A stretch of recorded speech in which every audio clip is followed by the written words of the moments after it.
Assalamualaikum warahmatullahi wabarakatuh. Saya Iman Surya Kasuma dari X1, nomor absen 18. Kali ini akan mempresentasikan masa bajak laut.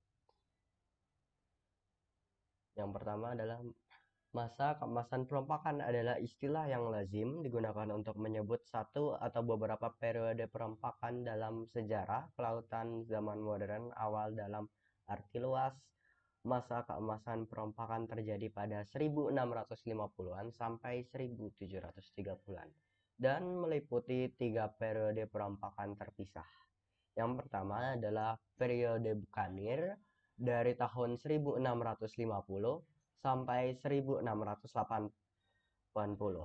Pelaut Inggris Prancis di Jamaika dan Tortuga menyerang koloni Spanyol beserta armada kapalnya di Karibia dan Pasifik Timur. Yang kedua adalah perompak. Putaran perompak 1690-an, pelayaran jarak jauh dari benua Amerika untuk merampok kapal-kapal muslim dan perusahaan dagang Hindia Timur di Samudra Hindia dan Laut Merah. Yang ketiga adalah pasca suksesi Spanyol dari tahun 1716 sampai 1726. Pelayar dari privatir Inggris Amerika yang menganggur seusai perang sukses Spanyol melakukan perompakan di Karibia, di pesisir timur Amerika Utara, pesisir Afrika Barat, dan Samudra Hindia. Urkade 5. Urkade 5 diambil latar belakang dari selesai pasca sukses perang Spanyol. Jadi setelah itu kebanyakan dari mereka menjadi seorang bajak laut dan kemudian terciptalah atau terjadilah Orkade 5. Latar belakang Orkade 5 adalah ada sebuah kapal yang dibangun beberapa waktu sebelum tahun 1715 dengan tujuan mengangkut harta karun Raja Spanyol dari Spanish Main ke Spanyol. Orkade 5, namun tidak ada pendamping yang dapat ditemukan dan musim badai semakin dekat. Vasquez, anggota Casa de Construction of Seville, ditugaskan untuk merencanakan jalur kapal yang hanya diketahui oleh dirinya sendiri dan kapten kapal, dan itu dianggap sebagai rahasia negara. Jadwalnya termasuk pemberhentian air di lepas pantai Florida di Division Bay. Namun Vasquez masih mengkhawatirkan resiko badai dan kurangnya pengawasan. Dia ditusuk oleh majikannya. Sebelum dia meninggal, dia tersandung ke sebuah kedai minuman di Port Royal dan memberitahu seseorang kapten pedagang Inggris bernama Paris tentang Urka dan merinci jadwalnya kepadanya. Percakapan tersebut didengar oleh mata-mata yang dipekerjakan oleh Kapten Bajak Laut Flynn.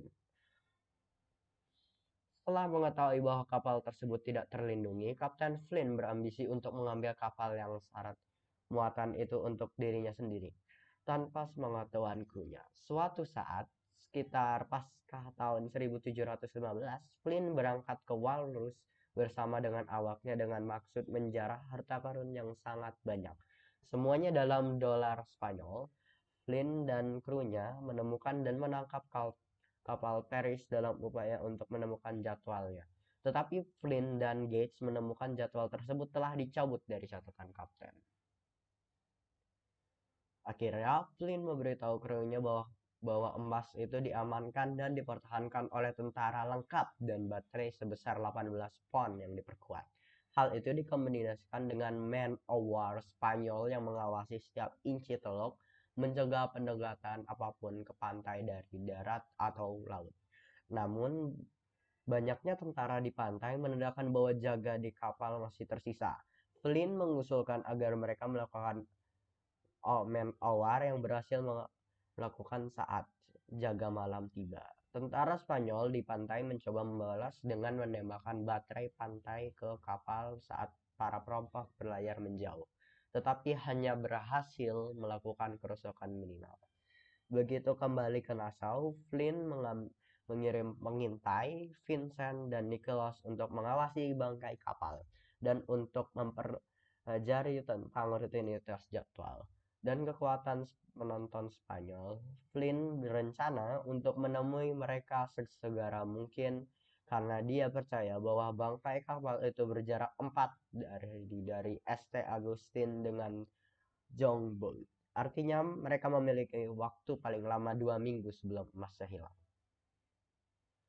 Malam pemilihan antara Flynn dan Benjamin Hornigold, Nicholas dan Vincent kembali dengan berita bahwa emasnya hilang.